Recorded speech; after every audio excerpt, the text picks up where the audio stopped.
Welcome to quick study material. आज हम discuss करेंगे 18 से लेकर के 26 जून तक के बीच में जितने भी आपके इंपॉर्टेंट क्वेश्चंस बने हैं एग्जाम रिलेटेड, हम उन सभी क्वेश्चंस को यहाँ पर डिस्कस करेंगे। ठीक है, और साथ ही जो भी आपने पहले का पढ़ रखा उसको भी रिवाइज करने की कोशिश करेंगे। कुछ स्टैटिक जीके के ऐसे क्वेश्चंस जो पीवाईक्यू यानी कि जो प्रीवियस ईयर्स के क्वेश्चंस है जो बार बार पूछे जाते हैं, हम उन क्वेश्चंस को भी देखेंगे। ठीक है, सबसे पहले क्वेश्चन की तरफ चलते हैं। आज का जो हमारा सबसे पहला क्वेश्चन है वो क्या है, विश्व मगरमच्छ दिवस जो है ये कब मनाया जाता है, या फिर आप क्या कह सकते हैं वर्ल्ड क्रोकोडाइल डे जो है ये कब मनाया जाता है।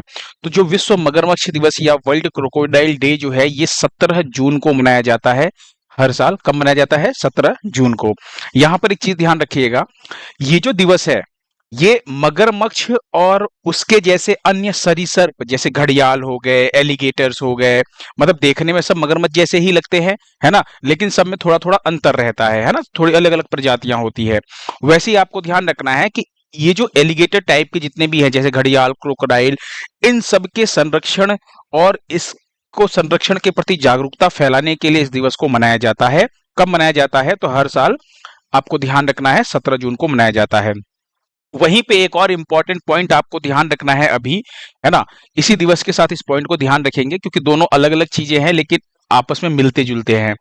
तो यहां पर ध्यान क्या रखना है कि जो केंद्रीय पर्यावरण, वन और जलवायु परिवर्तन मंत्री है जिनका नाम क्या है, भूपेंद्र यादव, तो भूपेंद्र यादव के द्वारा उत्तर प्रदेश के कतरनिया घाट में घड़ियाल प्रजाति संरक्षण कार्यक्रम की शुरुआत की गई है। किसके संरक्षण की? तो घड़ियाल के संरक्षण की शुरुआत की गई है। और गिरवा नदी के अंदर इनके द्वारा घड़ियाल के छोटे छोटे बच्चे छोड़े गए हैं, 7 बच्चों को छोड़ा गया है। और आपको ध्यान रखना है ये जो कतरनिया घाट वाइल्ड लाइफ सेंचुरी जो है, ये कतरनिया घाट वाइल्ड लाइफ सेंचुरी ये उत्तर प्रदेश के किस जिले में स्थित है ना, तो ये भी अपने दिमाग में बिठा करके रखिएगा, बहराइच में। कहां पर? बहराइच में। चूंकि ये कब काम आएगा? जब यूपी स्पेशल वाले कोई भी एग्जाम होंगे तो उसके अंदर ये आपसे पूछा जा सकता है जिले का नाम। ठीक है, वहीं पे गिरवा नदी की अगर मैं बात करूं तो गिरवा नदी जो है ये घाघरा की सहायक नदी है। किस नदी की सहायक नदी है? घाघरा की सहायक नदी है, ये आपको ध्यान रखना है। ठीक है, तो उत्तर प्रदेश के कतरनिया घाट में घड़ियाल प्रजाति संरक्षण कार्यक्रम की शुरुआत किसने की है? तो भूपेंद्र यादव ने की है।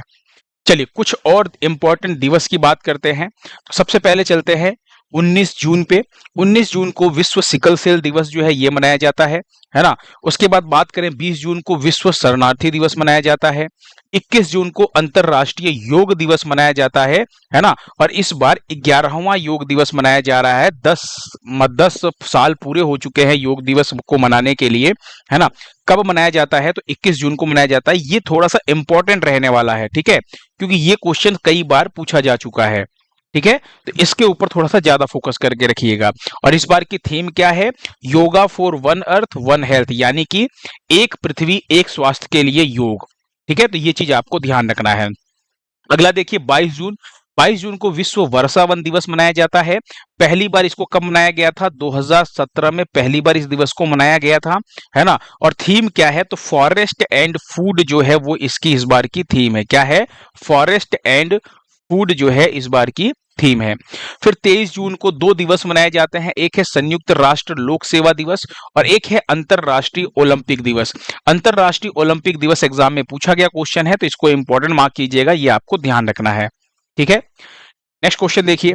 यूनाइटेड किंगडम की इंटेलिजेंस एजेंसी जिसका नाम क्या है? MI6, इसकी पहली महिला प्रमुख कौन बनी है? देखिए यूके यानी यूनाइटेड किंगडम की जो खुफिया विभाग है, जो खुफिया एजेंसी है, हम उसकी बात कर रहे हैं जिसका नाम क्या है? MI6। इसकी पहली महिला प्रमुख कौन बनी है? तो ब्लेज मैट्रेवेली का नाम आपको ध्यान रखना है। किसका?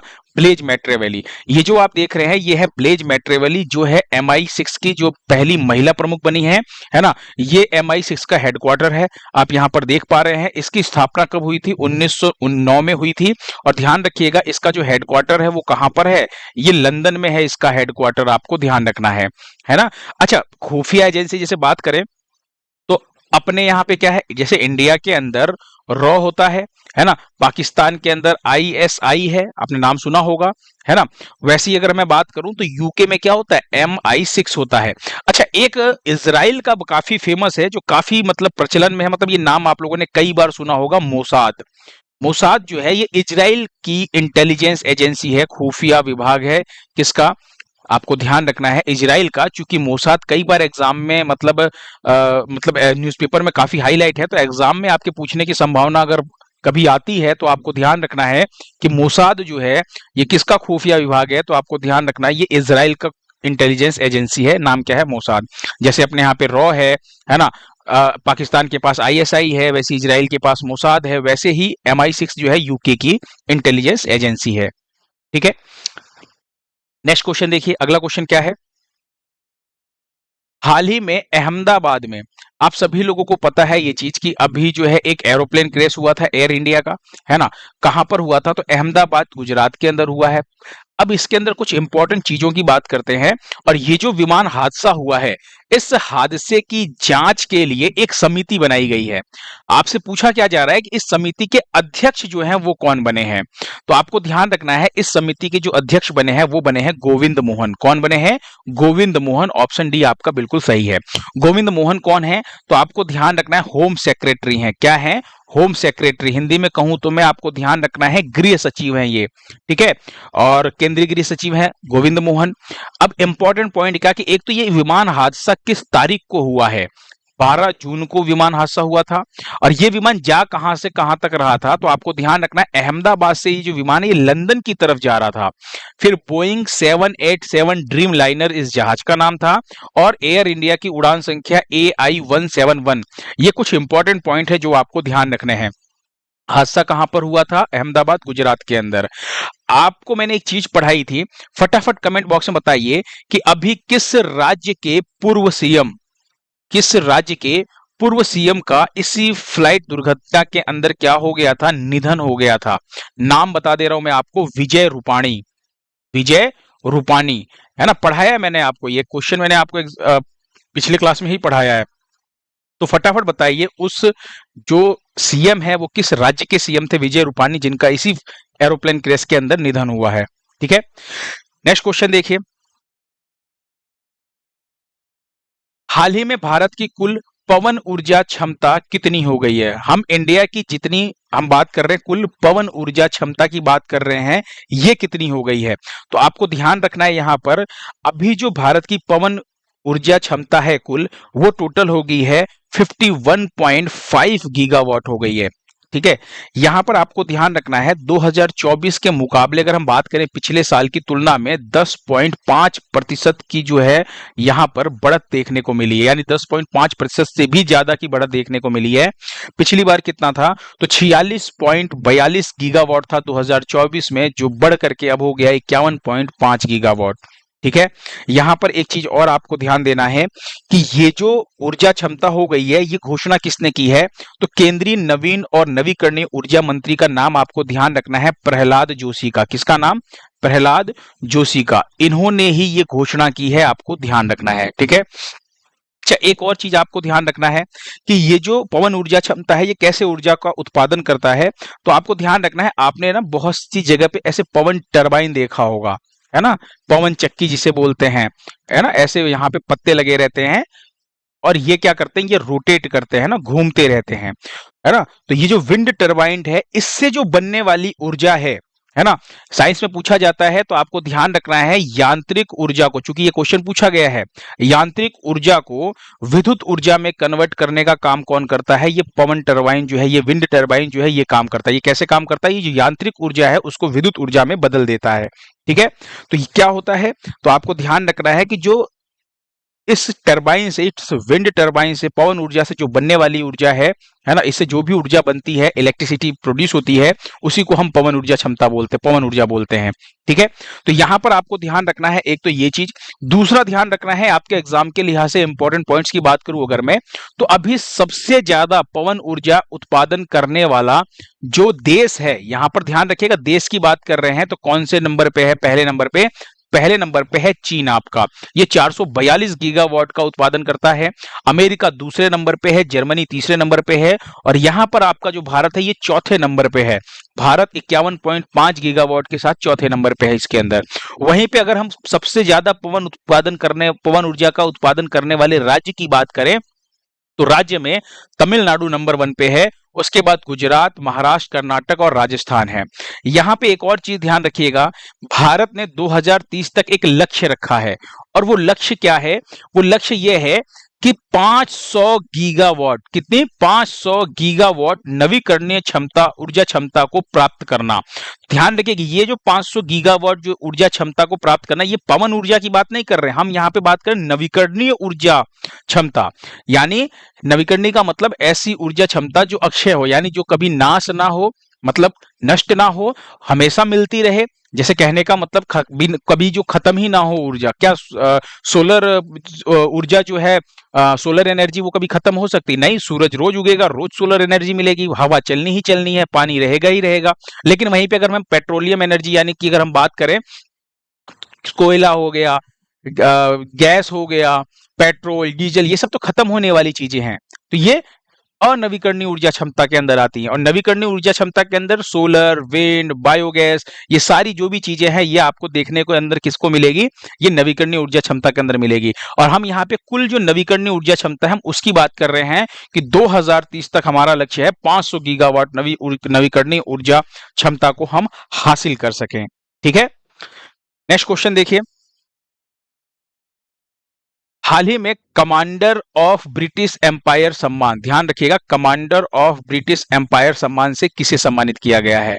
आप यहाँ पे लीना नायर को देख रहे हैं, इनके हाथ में वो जो सम्मान स्वरूप जो इनको ये प्रदान किया गया था, यहाँ पे मेडल आप देख रहे हैं, यहाँ पर कमांडर ऑफ ब्रिटिश एम्पायर सम्मान जिसे कहा जाता है ना, इससे भी सम्मानित किया गया है लीना नायर को। ऑप्शन ए आपका बिल्कुल सही है।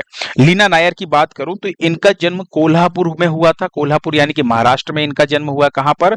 महाराष्ट्र के कोल्हापुर में इनका जन्म हुआ है। ये कौन है? तो ये आपको ध्यान रखना है, एक आपने चैनल कंपनी का नाम सुना होगा, चैनल, है ना। ये जो चैनल कंपनी है, ये आपको ध्यान रखना है, ये बहुत ही लग्जरी, मतलब फ्रेंच लग्जरी कंपनी है। क्या है? फ्रेंच लग्जरी कंपनी है। और आपको ध्यान रखना है, इसी की ग्लोबल सीईओ कौन है? लीना नायर है। ठीक है, तो आपको ध्यान रखना है, चैनल कंपनी जो है फ्रेंच लग्जरी ब्रांड है, इसी की ग्लोबल सीईओ लीना नायर है। और इसी की अभी ब्रांड एम्बेसडर कुछ दिन पहले मैंने आपको पढ़ाया था। क्या पढ़ाया था मैंने आपको? अनन्या पांडे इसकी ब्रांड एम्बेसडर बनी थी चैनल कंपनी की। नाम याद आ रहा है किसी को? अनन्या पांडे। अभी कुछ दिन पहले मैंने आपको पढ़ाया था कि चैनल जो फ्रेंच लग्जरी कंपनी है, इसकी ब्रांड एम्बेसडर अनन्या पांडे बनी है। और इसी की सीईओ कौन है? लीना नायर। और इन्हीं को सम्मानित किया गया है कमांडर ऑफ ब्रिटिश एम्पायर सम्मान से। अब यहां पर ध्यान रखें कि ये जो सम्मान है, ये यूनाइटेड किंगडम का एक बहुत ही प्रतिष्ठित अवार्ड है। यानी हम यूके की बात कर रहे हैं, ब्रिटेन की बात कर रहे हैं, उसी का ये बहुत ही प्रतिष्ठित अवार्ड है ना, जो मतलब दिया गया है लीना नायर को। अच्छा, अभी कुछ पुरस्कार की और बात करते हैं, जो आपने पढ़ रखा है उसको एक बार हल्का सा रिवाइज करिए। यहाँ पर अभी नरेंद्र मोदी को क्या दिया गया है? साइप्रस का सर्वोच्च नागरिक सम्मान दिया गया है, जिसे क्या बोला जाता है? Grand cross of the order of Makarios 3 बोला जाता है। वहीं पे सोनल मानसिंह की बात करें तो श्रीमंत शंकरदेव पुरस्कार 2023 दिया गया। ध्यान रखिएगा, 2023 वाला 2025 में दिया गया है ना। और सोनल मानसिंह की अगर मैं बात करूं तो ये ओडिसी और भरतनाट्यम की शास्त्रीय नृत्यांगना है ना, काफी इंपॉर्टेंट नाम है ये। जावेद अख्तर की अगर मैं बात करूं तो रूसी दोस्तोवस्की स्टार अवार्ड से इनको सम्मानित किया गया है। सारा जोसेफ की बात करूं तो मातृभूमि साहित्य पुरस्कार 2024 से इनको सम्मानित किया गया है। और ध्यान रखिएगा, ये जो मातृभूमि साहित्य पुरस्कार है, ये मलयालम साहित्य क्षेत्र में योगदान के लिए दिया जाता है। कुमार मंगलम बिड़ला की बात करूं तो ग्लोबल लीडरशिप अवार्ड से इनको सम्मानित किया गया है। साथ ही साथ आपको ध्यान रखना है, 2025 वाला जो लता दीनानाथ मंगेशकर पुरस्कार है ना, लता दीनानाथ मंगेशकर पुरस्कार जो है, अवार्ड जो है 2025 वाला, इससे भी इनको सम्मानित किया गया है। एक आपको और इंपॉर्टेंट ध्यान रखना, रोहिणी ग्राम पंचायत को, जो रोहिणी ग्राम पंचायत है, इसको अभी हाल ही में राष्ट्रीय ई गवर्नेंस पुरस्कार 2025 जो है ये प्रदान किया गया है ना। तो ये कुछ इंपॉर्टेंट पुरस्कार जो आपको ध्यान रखने हैं इस बार। नेक्स्ट क्वेश्चन देखिए, 11वें अंतरराष्ट्रीय योग दिवस के लिए किस शहर को राष्ट्रीय मेजबान चुना गया है? तो यहां पर पहली चीज तो ये कि अंतरराष्ट्रीय योग दिवस का संस्करण कौन सा है? तो 11 जून को। अभी आज पहले क्वेश्चन के अंदर ही मैंने आपको बताया था कि 21 जून को मनाया जाता है। क्या? अंतरराष्ट्रीय योग दिवस मनाया जाता है। इस बार की थीम क्या है? तो थीम आपको ध्यान रखना है, yoga for one earth one health, यानी एक पृथ्वी एक स्वास्थ्य के लिए योग। और ये जो मेजबान शहर चुना गया है, ये चुना गया है विशाखापट्टनम को। Option C is the correct answer. यहाँ पे एक और चीज आपको इंपॉर्टेंट ध्यान रखना है कि विशाखापट्टनम में योग दिवस का जो मुख्य आयोजन किया गया, इसमें 3.3 लाख लोगों ने हिस्सा लेकर के पार्टिसिपेट करके एक नया वर्ल्ड रिकॉर्ड बनाया है। तो एक ये इंपॉर्टेंट पॉइंट आपको ध्यान रखना है विशाखापट्टनम में योग दिवस के रूप में, ठीक है, कि जो योग दिवस का जो यहां पर आयोजन किया गया था, उसमें 3.3 लाख लोगों ने हिस्सा लेकर के वर्ल्ड रिकॉर्ड बनाया है, ठीक है। अगला क्वेश्चन देखिए, भारत का चौथा शेर प्रजनन केंद्र कहां बनाया जाएगा? तो भारत का जो चौथा शेर प्रजनन केंद्र है, ये बिहार के राजगीर में बनाया जाएगा। कहां पर? बिहार के राजगीर में। राजगीर जू सफारी का नाम आप लोगों ने सुना होगा, Rajgir zoo safari. Rajgir zoo safari में आपको ध्यान रखना है, यहां पर जो शेरों की संख्या है उसमें तेजी से वृद्धि हुई है। कहने का मतलब जो शावक हैं, ये जो बच्चे आप देख रहे हैं, इन शावकों की अगर सर्वाइवल रेट की बात करें, है ना, तो इनकी जो सर्वाइवल रेट रही है वो 100% रही है। यानी कहने का मतलब मेरा यह है कि जिन बच्चों ने जन्म लिया उनमें से किसी भी बच्चे की मृत्यु नहीं हुई, सभी के सभी जीवित रह गए हैं, है ना। तो इसलिए 100% हम कह सकते हैं सर्वाइवल रेट रही है। तो यहां पर इनकी संख्या भी बढ़ रही है। तो आपको ध्यान रखना है, जो चौथा शेर प्रजनन केंद्र है भारत का, वो कहां बनाया जा रहा है? तो वो राजगीर बिहार में बनाया जाएगा। एक और चीज आपको ध्यान रखना है कि सर्वाधिक शेर अगर पूछा जाए, मैक्सिमम अगर लाइन की बात की जाए, शेरों की संख्या कहां पर है? गुजरात में है। अगर आपसे पूछा जाए सर्वाधिक शेरों की संख्या कहां पर, तो गुजरात आपको ध्यान रखना है। वहीं पे एक दिवस आपको ध्यान रखना है, विश्व शेर दिवस कब मनाया जाता है? तो ये हर साल 10 अगस्त को मनाया जाता है विश्व शेर दिवस, ठीक है। अगला क्वेश्चन देखिए, ई वोटिंग करने वाला देश का पहला राज्य कौन बनेगा? तो ई वोटिंग, यानी ई वोटिंग का मतलब क्या है? इलेक्ट्रॉनिक माध्यम से वोटिंग करना, ई वोटिंग। देश का पहला राज्य कौन सा बनेगा? तो आपको ध्यान रखना है बिहार बनेगा। Option B is correct answer, Bihar.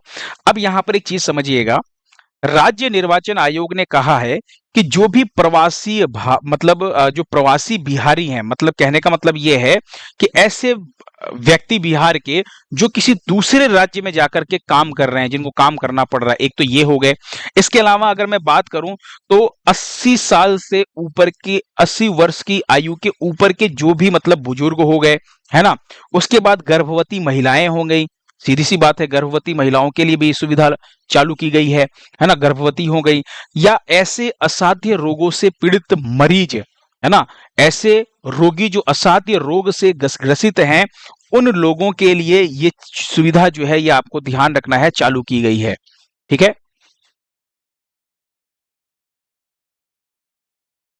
Wait a second, pen को क्या हो गया?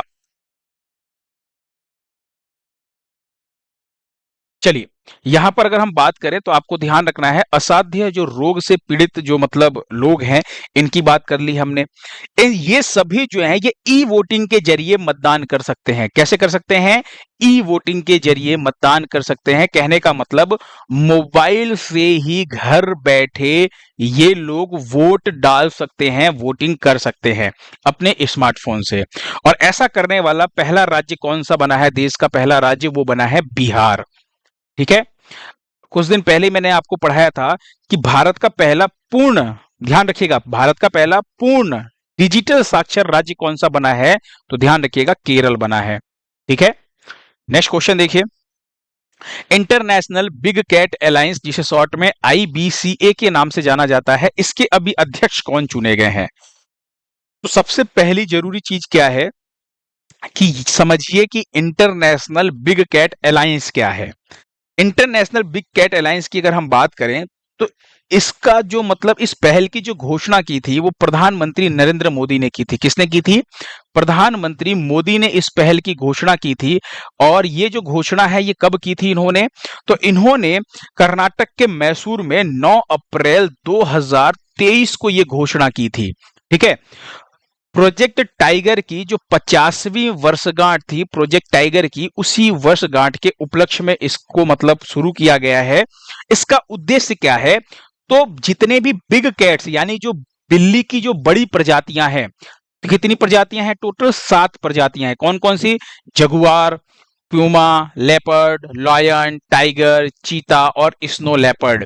यानी हम बात करें तो तेंदुआ, चीता, शेर, बाघ, जितने भी मतलब ये आपके बड़ी बिल्ली की जो बड़ी प्रजातियां हैं, टोटल कितनी प्रजातियां, 7 प्रजातियां हैं। इन्हीं की संरक्षण में वैश्विक सहयोग को बढ़ावा देना इसका मुख्य उद्देश्य है, यानी इनका संरक्षण करना इसका मुख्य उद्देश्य है। ठीक है, समझ में आया।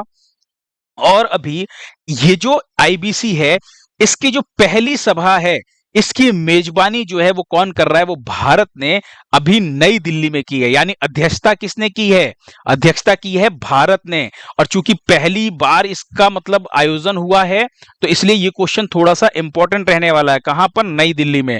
और इसके अध्यक्ष कौन चुने गए थे, तो आपको ध्यान रखना है भूपेंद्र यादव का नाम। भूपेंद्र यादव कौन, तो केंद्रीय पर्यावरण, वन एवं जलवायु परिवर्तन मंत्री हैं भूपेंद्र यादव। ठीक है, इन्होंने इसकी अध्यक्षता की है। इंपॉर्टेंट क्वेश्चन है ये आपका, पहली बार, है ना, जो बिल्ली की जो बड़ी प्रजातियां यानी जो शेर, बाघ, चीता और भी बहुत सी ऐसी जो प्रजातियां हैं, टोटल कितनी, तो टोटल 7 प्रजातियां आपको ध्यान रखना है। इन्हीं के संरक्षण के लिए इस पहल को शुरू किया गया है। ठीक है, नेक्स्ट क्वेश्चन देखिए। केंद्रीय मंत्री कमलेश पासवान ने भारत के पहले एग्री ड्रोन स्वदेशीकरण हब की स्थापना कहां पर की है। तो बात करते हैं हम इस एग्री ड्रोन स्वदेशीकरण जो हब है, जिसकी स्थापना कमलेश पासवान ने किया है, और कहां पर किया है, तो तमिलनाडु के चेन्नई में किया है। कहां पर किया है, तमिलनाडु के चेन्नई में इसकी स्थापना की है, इस एग्री ड्रोन हब की। अब एग्री से आपको एक वर्ड पता चल रहा होगा, एग्रीकल्चर की हम बात कर रहे हैं ना, एग्री से यानी कृषि की बात कर रहे हैं। तो समझिए एग्री ड्रोन विदेशी, ये जो स्वदेशीकरण हब है, ये है क्या चीज। तो यहां पर आपको ध्यान रखना है, ये जो एग्री ड्रोन हब है, ये एक तरह का मैन्युफैक्चरिंग प्लांट है। किसका मैन्युफैक्चरिंग किया जाएगा, तो यहां पर एग्रीकल्चर में उपयोग होने वाले जो ड्रोन होते हैं उनको बनाया जाएगा। अब ये ड्रोन क्या काम करेंगे, ये ड्रोन क्या करेंगे, ये मतलब जो भी जैसे कि मान लीजिए उर्वरक का छिड़काव करना है या दवाइयों का छिड़काव करना है ना, कई जगह पर इसका यूज चिड़ियों को उड़ाने में किया जाता है। तो आप ये समझिए कि मतलब एग्रीकल्चर के फील्ड में, कृषि के क्षेत्र में जो भी ड्रोन उपयोग होने वाले हैं, हम उनकी बात कर रहे हैं। तो ऐसे जो ड्रोन है, इसको बनाया जाएगा यहां पर। ठीक है, और बनाएगा कौन, तो गरुण एरो स्पेस का नाम आपको ध्यान रखना है, इसी के द्वारा बनाया जाएगा। अच्छा, गरुण एरो स्पेस, अभी मैंने आपको, अगर आपको याद हो तो लगभग 2 साल होने को जा रहे हैं, 2023 की बात है, आपको बताया था मैंने कि गरुण एरो स्पेस के ब्रांड एम्बेसडर कौन बने हैं, तो महेंद्र सिंह धोनी बने थे। कौन बने थे, महेंद्र सिंह धोनी जो है इसके ब्रांड एम्बेसडर बने थे। तो गरुण एरो स्पेस के द्वारा ही बनाया जाएगा। समझ में आया, एग्री ड्रोन हब का मतलब क्या है, एग्री ड्रोन हब क्या है, समझ में आ गया अब आप लोगों को, है ना। बहुत ही सिंपल तरीके से मैंने बताया है। और ये जो गरुण एरो स्पेस है, ये 4000 ड्रोन बना चुका है, जिसका उपयोग कहां पर होता है, इस एग्रीकल्चर के अंदर उपयोग होता है।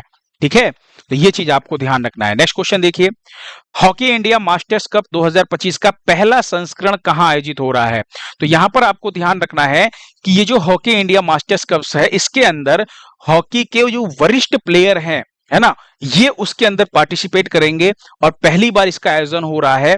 और कहां पर इसका आयोजन किया जा रहा है, तो आपको ध्यान रखना है, इसका आयोजन भी चेन्नई के अंदर किया जा रहा है। चेन्नई, तमिलनाडु में इसका आयोजन किया जा रहा है। क्योंकि पहला संस्करण है, इसलिए आपको ये ध्यान रखना है। कब से कब तक, तो 18 जून को शुरू हुआ है और 27 जून तक ये आपका जो आयोजन है, ये होने वाला है, चलेगा। ठीक है, तो ये आपको डेट भी ध्यान रखिएगा, दिमाग में बिठा के रखिएगा कि कौन से महीने में, तो जून 2025 ध्यान रखिएगा।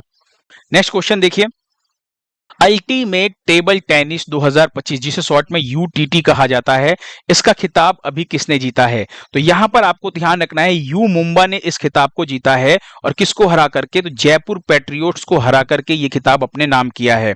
यहां पर ध्यान रखिएगा, यू मुंबा ने पहली बार ये खिताब जीता है। ठीक है, ये जो खिताब है, यू मुंबा ने पहली बार जीता है। और अगर हम बात करें तो टेबल टेनिस का मतलब आप समझ ही गए होंगे, जो टेनिस टेबल के ऊपर खेला जाता है ना, उसी का ये प्रतियोगिता है। कुछ इंपॉर्टेंट पॉइंट्स की बात करें तो यहां पर आपको ध्यान रखना है कि इस बार 6वां संस्करण है, 6th एडिशन। 31 मई से 15 जून तक इसका आयोजन किया जाएगा। कहां पर, तो अहमदाबाद, गुजरात में इसका आयोजन किया जा रहा है। इसके अंदर टोटल 8 टीमों ने हिस्सा लिया है। विजेता की बात करूं तो यहां पर ध्यान रखिएगा, यू मुंबा जो है, इसने इसके अंदर जीत हासिल की है, जयपुर पैट्रियोट्स को हरा करके। ठीक है, नेक्स्ट क्वेश्चन देखिए। अच्छा ध्यान रखिएगा, 2024 में जो है वो गोवा चैलेंजर्स जीती थी, जो 5वां संस्करण था, है ना, पिछली बार। नेक्स्ट क्वेश्चन देखिए, पेरिस डायमंड लीग 2025 में गोल्ड मेडल किसने जीता है? तो पेरिस डायमंड लीग की अगर मैं बात करूं तो इसके अंदर गोल्ड मेडल जीता है जो है वो नीरज चोपड़ा ने जीता है। नीरज चोपड़ा ने 88.16 मीटर दूर जो है इन्होंने थ्रो किया था, यानी इतने मीटर का थ्रो करके, है ना, इन्होंने क्या किया, ये गोल्ड मेडल अपने नाम किया है। ये एक भाला फेंक खिलाड़ी हैं, यानी जैवलिन थ्रोवर हैं, है ना। नाम क्या है? नीरज चोपड़ा। इन्होंने ये गोल्ड मेडल हासिल किया है। अच्छा, किसको पीछे किया है? जूलियन वेबर को पीछे छोड़ दिया था इन्होंने। इन्होंने सिल्वर मेडल जीता है जूलियन वेबर ने। अच्छा, अगर हम बात करें नीरज चोपड़ा की, तो अभी 2024 में अगर आपको याद हो, पेरिस ओलंपिक हुआ था, याद है पेरिस ओलंपिक? तो पेरिस ओलंपिक जो हुआ था इसके अंदर इन्होंने सिल्वर मेडल जीता है। कौन सा मेडल जीता है? सिल्वर मेडल जीता है। वहीं पे 2021 में इनको सम्मानित किया गया था खेल रत्न पुरस्कार से, मेजर ध्यानचंद खेल रत्न अवार्ड से, जो कि खेल का सर्वोच्च सम्मान होता है ना। इनको 2022 में पद्मश्री दिया गया था, ये भी आपको ध्यान रखना है, पद्मश्री से सम्मानित किया गया है ना। 2018 में आपको ध्यान रखना है इनको अर्जुन अवार्ड से सम्मानित किया गया है ना। किसकी बात कर रहे हैं? अर्जुन अवार्ड की बात कर रहे हैं, इससे सम्मानित किया गया, यानी इनकी जो उपलब्धियां हैं वो आपको ध्यान रखना है यहाँ पर, ठीक है। तो खेल रत्न पुरस्कार जो है इनको 2021 में दिया गया है, ये चीज पहले भी एग्जाम में पूछा गया था पिछली साल, तो इसको जरूर ध्यान रखिएगा। और अभी 2024 में पेरिस ओलंपिक जो हुआ था इसके अंदर इन्होंने सिल्वर मेडल जीता है, तो ये भी आपको ध्यान रखना है। अगला क्वेश्चन देखिए, हाल ही में किस देश की संसद ने हॉर्मुज जल डमरू मध्य को बंद करने के प्रस्ताव को मंजूरी दी है? तो हॉर्मुज जल डमरू मध्य या जल संधि की अगर हम बात करें तो इसको जो बंद करने के जो प्रस्ताव को मंजूरी दी है वो ईरान के संसद ने दी है। ऑप्शन सी आपका बिल्कुल सही है। आप यहां पर देखिए, ये अरेबियन सी है, यहाँ पे गल्फ ऑफ ओमान है, यहाँ पे पर्शियन गल्फ है। इनको मतलब जोड़ने का आपस में जो काम करता है वो स्ट्रेट ऑफ हॉर्मुज, यानी जो हॉर्मुज जल संधि है यही जोड़ने का काम करता है। यहाँ पे आप ईरान को देख रहे हैं, और ये जो किसके कंट्रोल में रहता है? ये ईरान के कंट्रोल में है।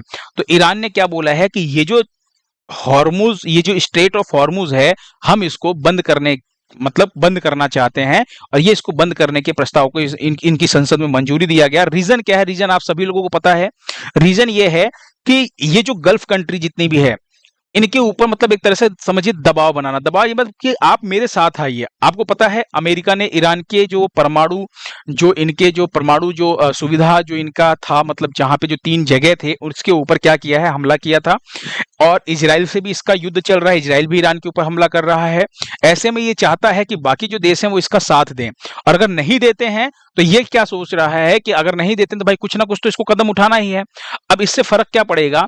तो ये जितने भी आपको गल्फ कंट्री दिख रही है, आप सभी लोगों को पता है ये पेट्रोलियम यानी कि ऑयल के लिए ना बहुत ही फेमस है। यहाँ पे ऑयल का उत्पादन खूब होता है, और जितना भी ऑयल होता है, मान लीजिए अगर पूरे विश्व में 100% ऑयल का अगर उत्पादन किया जा रहा है, तो इसमें से जो अकेले 20% ऑयल का जो मार्ग है वो इसी रास्ते से होकर के जाता है। 20% जो ऑयल है, जो तेल का उत्पादन किया जाता है, वो इसी रास्ते से होकर के जाता है। तो इससे क्या होगा? ये जो 20% घटेगा तो बाकी के, अगर आप सीधा सा दिमाग लगाइए कि तेल की कीमत में क्या होगा? बढ़ाव, मतलब बढ़ावा देखने को मिलेगा। इस तरह एक तरह से ईरान क्या कर रहा है? दबाव बनाने की कोशिश कर रहा है बाकी देशों के ऊपर, है ना, कि आप लोग आइए और मेरा साथ दीजिए। तो अगर आपसे पूछा जाए हॉर्मुज जल डमरू मध्य या हॉर्मुज जल संधि की बात करें, तो ये चीज आपको ध्यान रखना है। ईरान किस किस को जोड़ रहा है? पर्शियन गल्फ और अरेबियन सी को। और यहां पर आप देखिए ये जो क्या नाम है आपका, जो यूएई है ना, इसको अलग कर रहा है। ईरान और यूएई को आपस में यहां पर ध्यान से देखिए अलग कर रहा है कौन? यही हॉर्मुज। इराक, सऊदी अरब, यूएई, ओमान, यहाँ पे कतर आपको देखने को मिलेगा। ये सब वही आपकी गल्फ कंट्री हैं जो तेल का उत्पादन खूब सारा करती हैं। चलिए नेक्स्ट क्वेश्चन देखिए, देश का तीसरा पूर्ण साक्षर राज्य कौन सा बना है? तो अभी देश का जो तीसरा पूर्ण साक्षर राज्य बना है वो बना है आपका त्रिपुरा। कौन बना है? त्रिपुरा। अभी आपने कुछ दिन पहले पढ़ा था, यहां पर है आपका मिजोरम, है ना। उसके बाद यहां पर एक छोटा सा राज्य आपको दिख रहा है क्या? गोवा, यहां पे, है ना। गोवा हो गया, मिजोरम हो गया, और तीसरा अब क्या हो गया आपका? ये आपका हो गया त्रिपुरा। यानी मिजोरम और गोवा के बाद त्रिपुरा जो है वो आपका तीसरा पूर्ण साक्षर राज्य बन गया है अपने भारत का, है ना। तो ये तीनों नाम आपको ध्यान रखने हैं, मिजोरम, गोवा और त्रिपुरा। नेक्स्ट क्वेश्चन देखिए, ईरान के खिलाफ ऑपरेशन मिडनाइट हैमर किसने चलाया है? काफी इंपॉर्टेंट क्वेश्चन रहने वाला है। और अब यहां पर मैं आपको एक छोटी सी स्टोरी बताने वाला हूं, छोटी सी एक कहानी बताने वाला हूं। और ये जो कहानी है ये सत्य घटना पर आधारित है और आपके एग्जाम के लिहाज से बहुत इंपॉर्टेंट है। और इस स्टोरी के अंदर आपको खूब सारे ऑपरेशन के नाम बताने वाला हूं, है ना, कि अभी क्या चल रहा है और क्यों चल रहा है और कौन कौन से ऑपरेशन अभी चल रहे हैं, और उन सभी ऑपरेशन को आपको याद करना ही पड़ेगा क्योंकि बहुत इंपॉर्टेंट है। ठीक है, तो शुरू करते हैं। सबसे पहले ध्यान से सुनिएगा, ईरान के खिलाफ ऑपरेशन मिडनाइट हैमर जो चलाया है ये किसने चलाया है? तो ये अमेरिका ने चलाया है। ठीक है, ये तो हो गया आपका इस क्वेश्चन का आंसर। अब चलिए आगे चलते हैं एक पॉइंट के ऊपर। सबसे पहले ध्यान से सुनिएगा, हुआ क्या था? हुआ ये था कि इजराइल ने, सबसे पहले हम बात करते हैं इजराइल की। इजराइल ने क्या किया था? ईरान के ऊपर हमला किया। इजराइल ने ईरान के जो न्यूक्लियर जो प्लांट्स हैं, जहां पर मतलब जो परमाणु जो इसके प्लांट है, वहां पर इसने क्या किया? इजराइल ने हमला किया ईरान के ऊपर। सबसे पहले हमला किसने किया? इजराइल ने ईरान के ऊपर किया। और इजराइल ने इस ऑपरेशन का नाम क्या रखा था? ऑपरेशन राइजिंग लॉयन इस ऑपरेशन का नाम रखा। फिर क्या हुआ? ईरान ने वापस इजराइल के खिलाफ हमला किया, है ना, बदला लेने के लिए। और ईरान ने अपने ऑपरेशन का नाम क्या रखा? Operation true promise 3। समझ में आया? इजराइल ने ईरान पे हमला किया तो ऑपरेशन राइजिंग लॉयन नाम रखा। फिर ईरान ने अपना ऑपरेशन शुरू किया, ऑपरेशन ट्रू प्रॉमिस 3। ये इजराइल के ऊपर हमला किया। इसी बीच हम भारतीयों ने भी एक ऑपरेशन चला दिया। फटाफट भारत ने एक ऑपरेशन चलाया, उसका नाम क्या है? ऑपरेशन सिंधु। ऑपरेशन सिंधु के तहत क्या किया भारत ने? जब देखा भाई ईरान के ऊपर हमला हो रहा है, युद्ध की स्थिति है, तो ईरान से अपने नागरिकों को निकालने के लिए भारत ने ऑपरेशन सिंधु चलाया, जिसके तहत 1400 से भी ज्यादा भारतीयों को हम बाहर निकाल चुके हैं अभी तक ईरान से। ठीक है, उसके बाद क्या हुआ? ये सब तो इनकी चल ही रही थी, लड़ाई झगड़ा चल ही रहा था, भारत ऑपरेशन चला ही रहा था कि इसी बीच अमेरिका ने क्या किया?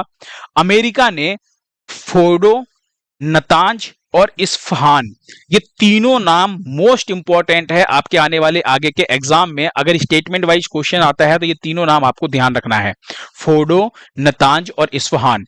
ये जो तीनों है ये ईरानी परमाणु सुविधा स्थल है। कहां पर? ईरान के अंदर स्थित है। यहां पर अमेरिका ने क्या किया? हमला किया। और किस ऑपरेशन के तहत हमला किया? अभी मैंने आपको पढ़ाया था, है ना। ऑपरेशन का नाम क्या था? Midnight hammer. क्या नाम है? Operation midnight hammer. ये अमेरिका ने क्या किया? हमला किया। किससे हमला किया था? तो GBU 57A massive ordnance penetrator bunker buster bomb से आपको ध्यान रखना है। बंकर बस्टर बम, जिसे क्या बोला जाता है? P2 बॉमर बोला जाता है। ये क्या करता है? ये जो पहाड़ी एरिया है या जहां पे सुरंग है, वहां पर ऐसे बॉम्ब जो पेनिट्रेट करते हैं, यानी कि आप ये समझिए अंदर ड्रिल करके फिर जाकर के फटते हैं, है ना। तो उसके लिए ये बम यूज में लिया जाता है। और ये हमला किया था किसने? अमेरिका ने। यहां तक तो सही था। अब इसके बाद और समझिए क्या हुआ। अब अभी अभी हाल ही में ईरान ने अब अमेरिकी ठिकानों पर हमला कर दिया है और इसको नाम दिया है ऑपरेशन हेराल्ड ऑफ विक्ट्री। ये बहुत इंपॉर्टेंट है। अमेरिका ने ईरान के ऊपर जो हमला किया वो तो आपको ध्यान रखना ही रखना है। अब ईरान ने जो अमेरिकी ठिकाने थे, अमेरिकी ठिकाने कहां पर? जैसे कतर के अंदर जो अमेरिकी बेस था, है ना, अमेरिकी ठिकाने थे अलग अलग देशों में, वहां पर इसने क्या किया? ऑपरेशन हेराल्ड ऑफ विक्ट्री चलाया। इस हमले को नाम दिया ऑपरेशन हेराल्ड ऑफ विक्ट्री। ये किसने चलाया? ये ईरान ने चलाया। तो अब समझ में आया? यहां पर ध्यान से फिर सुनिएगा, ईरान के खिलाफ ऑपरेशन मिडनाइट हैमर किसने चलाया? अमेरिका ने। इसके बाद ईरान ने क्या किया? ईरान ने फिर से अमेरिकी जो ठिकाने थे उस पर हमला किया और उसका नाम क्या रखा? Operation Herald of victory. तो उम्मीद करता हूं कि ये जो 4-5 ऑपरेशन आपने पढ़े हैं ये आपको याद होगा। इसी बीच एक ऑपरेशन जो आपका ऑपरेशन सिंधु है, जो भारत ने चलाया था, ये भी बहुत इंपॉर्टेंट है, ध्यान रखिएगा। ठीक है, चलिए। आगे चलिए, नियामकीय चूक के लिए फिनो पेमेंट्स बैंक पर 29.6 लाख का जुर्माना किसने लगाया है? तो फिनो पेमेंट्स बैंक पर जुर्माना लगाने का काम आरबीआई ने किया है। ऑप्शन बी जो है वो आपका बिल्कुल सही है। आरबीआई की बात करें तो आप सभी को पता है बैंकों का बैंक किसे कहा जाता है। एग्जाम में ये क्वेश्चन पूछा गया है, बैंकों का बैंक। तो बैंकों का बैंक जो कहा जाता है ये आरबीआई को कहा जाता है, भारतीय रिजर्व बैंक को कहा जाता है ना। इसकी जो स्थापना हुई थी 1 अप्रैल 1935 को इसकी स्थापना हुई थी, है ना। ये आपको ध्यान रखना है। और इसका जो हेडक्वार्टर है कहां पर है? मुंबई महाराष्ट्र में इसका हेडक्वार्टर है। इसका जो राष्ट्रीयकरण किया गया था वो 1 जनवरी 1949 में इसका राष्ट्रीयकरण किया गया था। ये भी क्वेश्चन पूछा गया एग्जाम में, तो ध्यान रखिएगा। अगर हम बात करें अभी वर्तमान में गवर्नर कौन है, वर्तमान में 26वें नंबर के गवर्नर कौन है, तो आपको नाम ध्यान रखना है संजय मल्होत्रा का। किसका नाम ध्यान रखना है? संजय मल्होत्रा का। इंपॉर्टेंट नाम है, शक्तिकांत दास के बाद ये अभी नए गवर्नर बने हैं आरबीआई के, काफी इंपॉर्टेंट रहने वाली है ये आपकी नियुक्ति, ठीक है। तो अभी जो जुर्माने लगाया है फिनो पेमेंट्स बैंक पर, ये आरबीआई ने लगाया है। नेक्स्ट क्वेश्चन देखिए, हाल ही में जारी ऊर्जा संक्रमण सूचकांक 2025 में भारत कौन से स्थान पर है? तो आपको ध्यान रखना है जो ऊर्जा संक्रमण सूचकांक है इसके अंदर भारत जो है 71वें स्थान पर है। 2024 में 63वें स्थान पर था, बढ़ करके जो अब क्या हो गया है 71 नंबर पे पहुंच गया है ना। किसके द्वारा जारी किया जाता है? डब्ल्यूईएफ के द्वारा जारी किया जाता है। कुल देशों की संख्या की बात करें तो कितने देश इसके अंदर हिस्सा लेते हैं? 118 देश हिस्सा लेते हैं। और नंबर 1 पर कौन है, यानी शीर्ष पर कौन है इस रैंकिंग में? पहले नंबर पे है स्वीडन। इसका नाम ध्यान रखना है, स्वीडन का। नेक्स्ट क्वेश्चन देखिए, हाल ही में अनुसूचित जनजाति के छात्रों को प्रशिक्षित करने हेतु जय हिंद योजना किसने शुरू की है? तो ये जो जय हिंद योजना है ये शुरू की है दिल्ली विश्वविद्यालय ने, दिल्ली यूनिवर्सिटी ने। अब समझिए इस योजना के बारे में, ध्यान से समझिएगा थोड़ा सा। देखिए, आपने सीयूईटी का नाम सुना होगा, सीयूईटी का नाम सुना होगा। केंद्रीय विश्वविद्यालयों में एडमिशन लेने के लिए सीयूटी का एंट्रेंस एग्जाम देना होता है, जो कि कंप्यूटर आधारित होता है, यानी कंप्यूटर बेस्ड होता है। अब हुआ क्या है कि 50% के आसपास एसटी जो कैंडिडेट्स हैं, जो स्टूडेंट्स हैं, वो एग्जाम देने आए थे बस। इसके अंदर जो अनुसूचित जाति के जो स्टूडेंट हैं वो लगभग 50% के आसपास जो बच्चे थे वही इस एग्जाम को देने पहुंचे हैं, है ना। बाकी के नहीं दिए। रीजन क्या था कि उसके जो वो मतलब जो अनुसूचित जनजाति के जो छात्र हैं, जो स्टूडेंट हैं, उनमें डिजिटल साक्षरता की कमी है। इसकी कमी है डिजिटल साक्षरता की। इसी कमी को दूर करने के लिए, है ना, अनुसूचित जनजाति के छात्रों को प्रशिक्षित करने के लिए, इस कमी को दूर करने के लिए ये जय हिंद योजना जो है शुरू किया गया है। समझ में आया? तो अगर आपसे पूछा जाए कि किसने शुरू किया है, दिल्ली यूनिवर्सिटी ने शुरू किया है। नेक्स्ट क्वेश्चन देखिए, हाल ही में किस राज्य सरकार ने कक्षा 1 से 5 तक हिंदी को तीसरी भाषा घोषित किया है? तो अभी महाराष्ट्र सरकार ने हिंदी को तीसरी भाषा के रूप में घोषित किया है, मराठी और अंग्रेजी के बाद। मराठी और अंग्रेजी के बाद तीसरी भाषा जो है वो हिंदी को घोषित किया है महाराष्ट्र सरकार ने। आपको ध्यान रखना है कक्षा 1 से 5 तक। नेक्स्ट क्वेश्चन देखिए, हाल ही में संयुक्त राष्ट्र ने किस वर्ष को अंतरराष्ट्रीय महिला किसान वर्ष घोषित किया है? हम किसकी बात कर रहे हैं? अंतरराष्ट्रीय महिला किसान वर्ष। तो अंतरराष्ट्रीय महिला किसान वर्ष जो है ये 2026 जो वर्ष है इसको घोषित किया है। किसने किया है? संयुक्त राष्ट्र ने घोषित किया है। तो ये आपको ध्यान रखना है, ठीक है। और यहां पर एक और चीज ध्यान रखिएगा, अभी 2025 को संयुक्त राष्ट्र ने कौन सा दिवस घोषित किया था? तो अंतरराष्ट्रीय ग्लेशियर संरक्षण का वर्ष, ग्लेशियर संरक्षण का वर्ष घोषित किया है ना। याद आ रहा आप लोगों को? आप लोगों ने पढ़ा इस चीज को, अंतरराष्ट्रीय ग्लेशियर संरक्षण का वर्ष 2025 को संयुक्त राष्ट्र ने ही घोषित किया है। दोनों ही इंपॉर्टेंट आपके वर्ष हैं, ये आपको ध्यान रखने हैं, ठीक है। अगला क्वेश्चन देखिए, आईसीसी महिला वनडे बल्लेबाजी रैंकिंग में नंबर 1 स्थान किसने हासिल किया है? तो यहां पर आप स्मृति मंधाना को देख रहे हैं। ये एक भारतीय महिला क्रिकेटर है ना, स्मृति मंधाना। और इन्होंने अभी जो महिला यानी वुमेन्स जो वनडे यानी एक दिवसीय क्रिकेट की बात कर रहे हैं, इसके अंदर जो रैंकिंग है बल्लेबाजी रैंकिंग में इन्होंने पहला स्थान हासिल किया है। तो स्मृति मंधाना का नाम आपको ध्यान रखना है। हाल ही में किस देश की ऑटोमोबाइल कंपनी होंडा ने, देखिए ऑटोमोबाइल कंपनी होंडा का नाम आपको पता ही होगा, आपने सुना होगा। हीरो होंडा की पहले गाड़ियां आती थी, फिर हीरो अलग हो गया, होंडा अलग हो गया। होंडा कहाँ की कंपनी है? तो आपको ध्यान रखना है, जापान की कंपनी है। ठीक है, तो जापान की ऑटोमोबाइल कंपनी होंडा है, ये आपको ध्यान रखना है। और होंडा ने क्या किया है? रीयूजेबल रॉकेट का सफल परीक्षण किया है। किसने किया है? होंडा ने रीयूजेबल रॉकेट का सफल परीक्षण किया है। किस देश की कंपनी है? तो आपको ध्यान रखना है, जापान की कंपनी है। अभी ये जो परीक्षण है ये जापान के होक्काइडो प्रांत के टाइकी टाई में किया गया है, जिसे स्पेस टाउन के नाम से भी जानते हैं हम यहाँ पर, है ना। अब रीयूजेबल रॉकेट का मतलब क्या है? ऐसा रॉकेट जिसे फिर से हम लोग उपयोग कर सकते हैं, यानी कि अगर मैं आपसे कहूं कि फिर से क्या कर सकते हैं, यूज कर सकते हैं, ऐसे रॉकेट को हम रीयूजेबल रॉकेट बोलते हैं। जैसे आपने देखा होगा स्पेस एक्स का एक रॉकेट है जिसका नाम है फाल्कन 9, है ना। अक्सर आप लोग जब पढ़ते होंगे तो आपको ये चीज समझ में आती है कि बार बार फाल्कन 9 रॉकेट से हम लोग क्या करते हैं, सैटेलाइट को भेजता है स्पेस एक्स। एलन मस्क की जो कंपनी है हम उसकी बात कर रहे हैं। तो आपको ध्यान रखना है कि ये जो फाल्कन 9 रॉकेट है ये भी क्या है, ये एक तरह का रीयूजेबल रॉकेट है, और ऐसा ही सफल परीक्षण किया है जापान ने। ठीक है, ये आप यहाँ पर इमेज में देखिए, जो परीक्षण के टाइम की इमेज है, ये जो रॉकेट है ये वही रॉकेट है जो जापान ने विकसित किया है। अच्छा, एक चीज और ध्यान रखिएगा, अमेरिका और चीन, है ना, अमेरिका और चीन, इन दोनों देशों की कंपनियों के अलावा तीसरी कंपनी कौन सी बनी है? तो जापान बनी है। ठीक है, इसके पहले किसी ने और ने यूज नहीं किया था। अगला क्वेश्चन देखिए, अंतरराष्ट्रीय धार्मिक स्वतंत्रता शिखर सम्मेलन 2025 जो है ये कहां पर आयोजित हुआ है? यानी हम किसकी बात कर रहे हैं?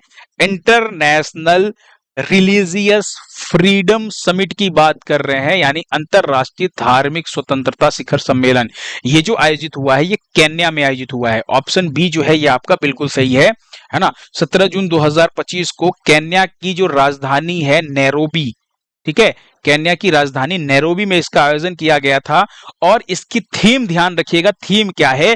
तो अफ्रीका एक साथ, धार्मिक स्वतंत्रता के लिए धार्मिक आह्वान, ये इसका इस बार का थीम है। और पहली बार किसी अफ्रीकी देश के अंदर, ध्यान से सुनिएगा, पहली बार किसी अफ्रीका महाद्वीप के अंदर इसका आयोजन किया जा रहा है। यानी जो अफ्रीका महाद्वीप है, कोई भी अफ्रीकी देश, पहली बार कोई अफ्रीकी देश है जो इस स्वतंत्रता शिखर सम्मेलन की मेजबानी कर रहा है।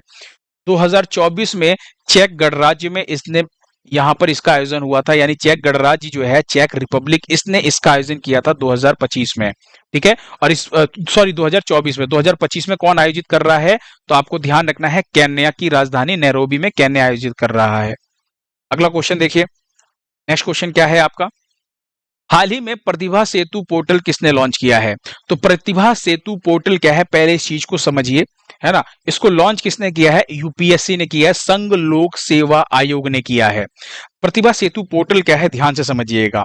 देखिए, आप सभी लोगों को पता है कि जो यूपीएससी का एग्जाम होता है बहुत ही टफ एग्जाम होता है, और इसके अंदर ना जो कैंडिडेट्स होते हैं वो अपना पूरा जी जान से मेहनत करते हैं। क्या करते हैं? पहले प्री क्लियर करेंगे, फिर मेंस क्लियर करेंगे, उसके बाद इंटरव्यू देंगे, उसके बाद मेरिट लिस्ट बनेगी, और उस मेरिट लिस्ट के अंदर जो बच्चे सेलेक्ट होंगे, है ना, उनको मिलता है रैंकिंग के हिसाब से आईएएस की पोस्ट, आईपीएस की पोस्ट, आईएफएस। तो ये चीजें आपको यहाँ पर ध्यान रखना है। लेकिन अब होता क्या है कि ऐसे कैंडिडेट्स जिन्होंने प्री भी क्लियर कर लिया, मेंस भी क्लियर कर लिया, इंटरव्यू भी दिया, लेकिन ये जो फाइनल जो मेरिट लिस्ट है ना, इसमें इनका सिलेक्शन नहीं हो पाया। कहने का मतलब यूपीएससी की जो फाइनल लिस्ट है उसके अंदर ये मेरिट में नहीं आ पाते हैं, है ना। तो ऐसे स्टूडेंट जो प्री मेंस और इंटरव्यू तो भाई दे चुके होते हैं, उन्होंने क्लियर तो किया होता है, लेकिन उनका सिलेक्शन नहीं होता है। अब मान लीजिए किसी का अटेम्प्ट खत्म हो गया है ना, ऐसे स्टूडेंट जो पीछे छूट गए हैं भाई, अब उनके पास अटेम्प्ट ही नहीं है, वो दे ही नहीं पाएंगे।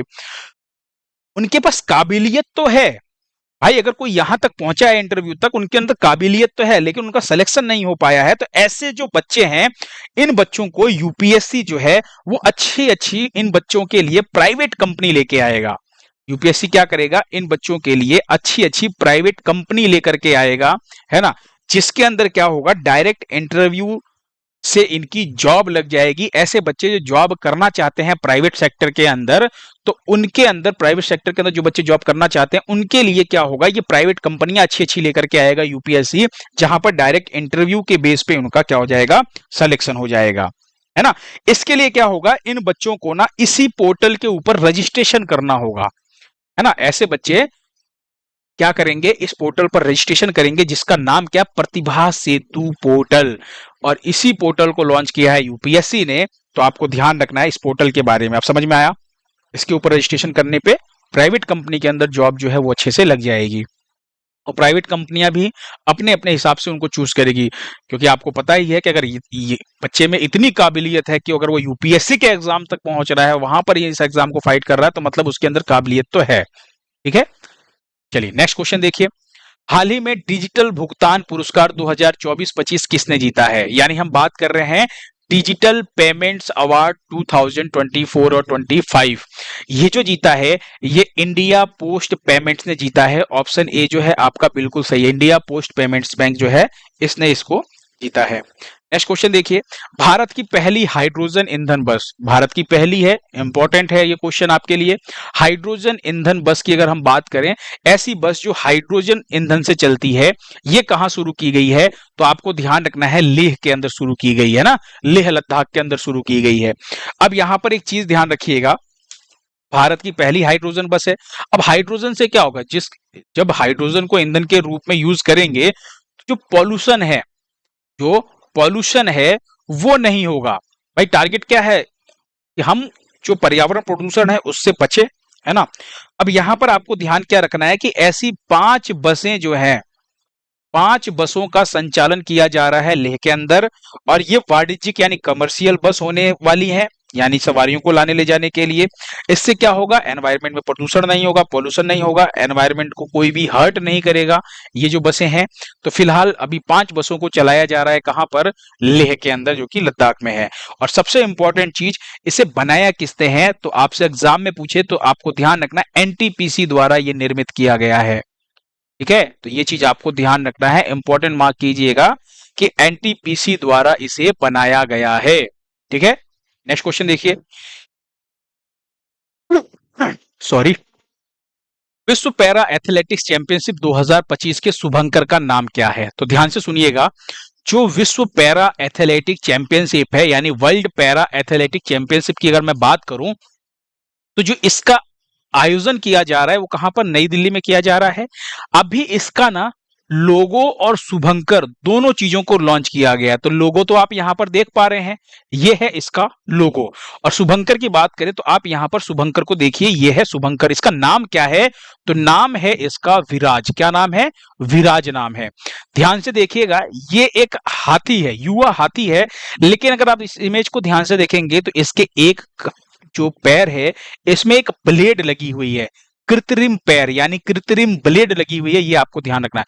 हो सकता है आपसे एग्जाम में ये भी पूछ दिया जाए कि शुभंकर को लॉन्च किया गया, नाम है उसका विराज, फिर उसके बाद दूसरा इंपॉर्टेंट पॉइंट दे दे, दूसरा स्टेटमेंट दे दे कि इस शुभंकर के जो पैर है उसके अंदर कृत्रिम ब्लेड लगाए गए हैं। कृत्रिम ब्लेड का मतलब जो कृत्रिम टांग लगाई गई है। ऐसा ही आपको स्टेटमेंट दे दे और पूछ ले आपसे, ये बताइए पहला सही है, दूसरा सही है, दोनों सही है, तो आपको ध्यान रखना है इसका, ये ध्यान रखें क्योंकि ये जो है काफी हाईलाइटेड पॉइंट था, है ना, ये ध्यान रखिएगा। अच्छा, अब बात करते हैं थोड़ा सा इंपॉर्टेंट पॉइंट्स की। कुछ इंपॉर्टेंट पॉइंट्स की अगर मैं बात करूं यहां पर, तो सबसे इंपॉर्टेंट तो यह है कि आपका संस्करण कौन सा है, 12वां संस्करण है। कब से कब तक इसका आयोजन होने वाला है, तो 27 सितंबर को शुरू होगा और 5 अक्टूबर तक चलेगा। अभी नई दिल्ली में इसका आयोजन किया जाएगा। अब यहां पर ध्यान रखिएगा, ब्रांड एम्बेसडर, अभी कुछ दिन पहले ही ब्रांड एम्बेसडर बनाया गया था, किसको, कंगना रानावत को। और अभी इसका लोगो जारी किया गया है और शुभंकर जारी किया गया है। तो ब्रांड एम्बेसडर, लोगो और शुभंकर, ये आपको ध्यान रखना है ना। 27 सितंबर को शुरू होगा, अभी काफी टाइम इसको शुरू होने में। कहां पर होगा, तो नई दिल्ली में होगा। नेक्स्ट क्वेश्चन देखिए, अगला क्वेश्चन क्या है। चलिए बात करते हैं हाल ही में अमित शाह के द्वारा लॉन्च की गई पुस्तक मैं खुद स्वयं खुद सागर हूं। देखिए, मैं बूंद स्वयं, नाम ध्यान रखिएगा बुक का, मैं बूंद स्वयं खुद सागर हूं, के लेखक कौन है। सबसे इंपॉर्टेंट चीज ये कि जो केंद्रीय गृह मंत्री अमित शाह हैं, इन्होंने इस पुस्तक को लॉन्च किया है। और ये जो पुस्तक को लॉन्च किया है किसने, अमित शाह ने किया है। और किसके द्वारा लिखी गई है, तो आशुतोष अग्निहोत्री का नाम आपको यहां पर ध्यान रखना है। आशुतोष अग्निहोत्री कौन है? तो आपको ध्यान रखना है, आशुतोष अग्निहोत्री जी है, ये एक आईएएस ऑफिसर है और ये इनको लिखने का भी शौक है, ये लेखक भी हैं। और नाम ध्यान रखिएगा आशुतोष अग्निहोत्री, और इनकी पुस्तक का नाम ध्यान रखिएगा, मैं बूंद स्वयं खुद सागर हूं। और लॉन्च किसने किया है? गृह मंत्री अमित शाह ने लॉन्च किया है। अभी एक और बुक का नाम आपको ध्यान रखना है, और उस बुक का नाम क्या है? Woman life freedom. Woman life freedom किसने? चौरा मकरमी ने लिखा है। यहां पर ध्यान से देखिए, वुमन लाइफ फ्रीडम जो है, ये उस बुक का कवर पेज है जो आप यहां पर देख रहे हैं। और इसे लिखा किसने है? तो चौरा मकरमी ने लिखा है। इस बुक के अंदर क्या बताया गया है, आप ध्यान से सुनिएगा। अगर मैं बात करूं तो ईरान के अंदर, आपको याद होगा 2022 की घटना है, काफी एक पॉपुलर नाम था 2022 के अंदर, महसा अमीनी, नाम आप लोगों ने सुना होगा। महसा अमीनी को गिरफ्तार किया गया था। और क्यों गिरफ्तार किया गया था? क्योंकि इन्होंने हिजाब पहनने के, मतलब इन्होंने हिजाब ना पहनने के लिए कहा था, हिजाब ना पहनने के कारण इनको गिरफ्तार किया गया था, है ना। और उस टाइम पे उनकी मृत्यु हो गई थी। हुआ क्या था कि ईरान के अंदर विद्रोह हुआ था सड़कों पर, है ना। और उसी दौरान जब इनको गिरफ्तार किया गया था तो उसमें इनकी मृत्यु हो गई थी। उसके लिए काफी विरोध संघर्ष यहां पर देखने को मिला था। उसी सब के बारे में, ये जो सारी चीजें हैं, इन्हीं सब के बारे में इस बुक के अंदर बताया गया है। ठीक है, तो बुक का नाम ध्यान रखिएगा, वुमन लाइफ फ्रीडम। चौरा मकरमी ने इस पुस्तक को लिखा है। खबरों में रहा बनी हॉप शब्द जो है, ये किस खेल से संबंध है? तो बनी हॉप्स जो होता है ना, इसमें होता क्या है, जैसे आप इस इमेज को देखिए, जैसे होता क्या, ग्राउंड के अंदर क्या किया इन्होंने? ग्राउंड के अंदर कैच किया, कैच नहीं कर पाए, है ना। या फिर बाउंड्री के ऊपर जो छक्के होते हैं ना, जो छक्के बाउंड्री के ऊपर जो कैच किए जाते हैं, बाउंड्री के अंदर घुस करके कैच किया, फिर बॉल को हवा में उछाल दिया और फिर वापस आकर के क्या किया, ग्राउंड के अंदर कैच कर लिया। यानी कोई बॉल बाउंड्री के बाहर जा रही है तो इंसान क्या कर रहा है, जो खिलाड़ी है वो बाउंड्री के अंदर घुस करके, बाउंड्री के अंदर बॉल को ऊपर उछाल करके और खुद अंदर आकर के कैच कर ले रहा है। तो कहने का मतलब ये जो 2-3 बार ये जो कैच करते हैं ना एक ही बॉल को हवा में फेंक फेंक के, तो ये अब जो 2-3 बार कैच कर रहे हैं, ये आउट नहीं माना जाएगा। ठीक है, एक ही बार कैच करना है। और अगर आप ग्राउंड के अंदर कर रहे हैं और अंदर कोई खिलाड़ी कैच कर रहा है तो उस टाइम पे बाहर वाले खिलाड़ी का भी अंदर होना जरूरी है। तो ये जो शब्द है, ये आपका क्रिकेट से संबंधित है। और इस नियम को बनाया किसने कि इसको आउट नहीं माना जाएगा, जो बाउंड्री के ऊपर जाके 2-3 बार कैच कर रहा है खिलाड़ी, इसको आउट नहीं माना जाएगा। ये मेरिलबोर्न क्रिकेट क्लब, जो कि लंदन में इसका हेडक्वार्टर है, इंग्लैंड के अंदर स्थित है, इसी ने ये नियम बनाया है। और आपको ध्यान रखना है कि आईसीसी के जो भी नियम होते हैं, है ना, वो कौन बनाता है? ये मेरिलबोर्न क्रिकेट क्लब जो है, जो लंदन के अंदर है, यही बनाता है। ये आपको ध्यान रखना है। जो भी ये नियम बनाता है, बाद में यही नियम जो है वो आईसीसी के अंदर फॉलो किए जाते हैं। आप ये समझिए, एक तरह का पेटेंट इसके पास हासिल है।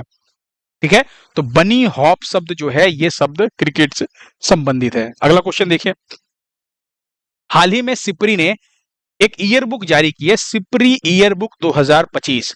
तो सिपरी के द्वारा जो जारी ईयर बुक है, इस ईयर बुक के अनुसार भारत के पास कितने परमाणु हथियार है, आपसे पूछा जा रहा है। तो आपको ध्यान रखना है, भारत के पास जो परमाणु हथियार है टोटल, वो 180 है सिपरी ईयर बुक के हिसाब से। और हाँ, जो हमारा ये विरोधी जो पड़ोसी देश है, जो ये जो पागल एक बगल में बैठा है ना हमारे सर के बगल में, ध्यान रखिएगा, पाकिस्तान की बात कर रहा हूं मैं। इस पाकिस्तान के पास भी इसने बताया है कि 170 परमाणु हथियार है। यानी हम बात कर रहे हैं किसकी? ऐसे वेपन्स की, है ना, जो परमाणु संबंधित है। कहने का मतलब ये हमारा न्यूक्लियर वेपन्स की बात कर रहे हैं, परमाणु हथियार की बात कर रहे हैं। तो भारत के पास कितना है? 180 है, पाकिस्तान के पास 170 है। अब इसमें एक चीज ध्यान रखिएगा, इसने एक और चीज बताया है, और वो क्या बताया कि जो सबसे ज्यादा परमाणु हथियार है, यानी सर्वाधिक परमाणु हथियार, न्यूक्लियर वेपन किसके पास है? तो रूस के पास है। 4309, है ना, न्यूक्लियर वेपन्स रूस के पास है। तो सब सर्वाधिक किसके पास हो गया? इसी ईयर बुक के अंदर बताया गया है कि सर्वाधिक जो है वो रूस के पास है। दूसरे नंबर पे अमेरिका है, जिसके पास 3700 है। तीसरे नंबर पे चीन है। भारत इसमें कौन से स्थान पर है? तो आपको ध्यान रखना है, भारत 6वें स्थान पर है। ठीक है, नेक्स्ट क्वेश्चन देखिए, मंगोलिया के नए प्रधानमंत्री कौन बने हैं? तो अभी मंगोलिया के जो नए प्रधानमंत्री बने हैं, वो बने हैं जडन सातर गोम्बोजाव। कौन बने हैं? जडन सातर गोम्बो जोव जो है ये बने हैं मंगोलिया के नए प्रधानमंत्री। मंगोलिया को अगर आप देखेंगे तो अगर इस वर्ल्ड मैप को ध्यान से देखेंगे तो इंडिया के ऊपर यहां पर आपको चाइना दिख रहा है और ऊपर दिख रहा है आपको रसिया। तो रसिया और चाइना के बीच में ये जो येलो वाला पार्ट है यही है आपका मंगोलिया। एक स्थल रूढ़ देश है, लैंडलॉक कंट्री है, आपको ध्यान रखना मंगोलिया, है ना। और एक मरुस्थल है, आपको बताना है उस मरुस्थल का नाम जो चाइना और मंगोलिया दोनों में फैला हुआ है ना। फटाफट उस मरुस्थल का नाम बताइए जो चाइना और मंगोलिया दोनों में फैला हुआ है। फिर बात करें अगर हम यहाँ पे, तो ये तो हो गए इसके यहाँ के नए प्रधानमंत्री। इसकी राजधानी क्या है, तो राजधानी नाम ध्यान रखिएगा उलान बटोर। उलान बटोर का जिक्र पहले भी आप लोगों ने सुना होगा। अक्सर जो युद्ध अभ्यास होते हैं, है ना, जैसे मैं बात करूं यहाँ पे भारत और जो मंगोलिया के युद्ध अभ्यास होते हैं अक्सर आपस में होते रहते हैं। तो कभी उलान बटोर में होते हैं मंगोलिया में, कभी अपने यहाँ पे होते हैं। अच्छा, एक ऐसे ही आपको ध्यान रखना नोमैडिक एलिफेंट, नोमैडिक एलिफेंट युद्ध अभ्यास, ये किसके बीच में होता है, ये भारत और मंगोलिया के बीच में इस युद्ध अभ्यास का आयोजन किया जाता है। अगला क्वेश्चन देखिए, पद्म श्री से सम्मानित मारुति चितमपल्ली का हाल ही में निधन हो गया है, इनका संबंध किस क्षेत्र से था। तो मारुति चितमपल्ली की अगर मैं बात करूं तो ये बहुत ही बड़े पर्यावरणविद हैं, पर्यावरणविद हैं, वन्य जीव संरक्षण को लेकर के काफी ये मतलब डेडिकेटेड रहते हैं। तो पर्यावरण एवं वन्य जीव संरक्षण से इनका संबंध है इस क्षेत्र से। इनका अभी 93 वर्ष की आयु में निधन हुआ है, महाराष्ट्र राज्य से संबंधित है। इनको ना अरण्य ऋषि के नाम से भी जाना जाता है ना, इनको अरण्य ऋषि के नाम से भी जाना जाता है।